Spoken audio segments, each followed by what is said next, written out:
Do'stlar, bugun Namangan viloyati Chust maydonida 17 fevral kuni oxiriga mutlaq chempion polvonimiz Alimardon akamizning o'g'illari Lochin polvon oxirlariga soldi. Lochin polvon, tabrik polvon, omadlaringizni bersin. Iloyim barcha maydonlarda oxirlarga solib yurishga nasib qilsin. Sog' salomat, nimaki yaxshi niyatlar bo'lsa, niyatlaringizga yeting.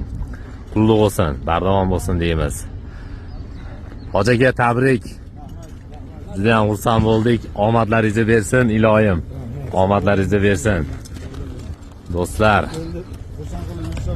rahmat, rahmat. Juda ham zo'r farzandlar tarbiya bergansiz. Tarbiyasi zo'r, omadlarini bersin. Polvonlar zo'r. Polvon hamisha omadlaringizni beraversin.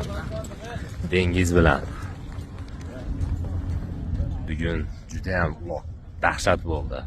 Oxirgi yil mavsumda oxirgisi bo'lyapti, ya'ni ro'za kelayotganligi uchun vodiyda barcha otvozi polvonlarga omad tilaymiz.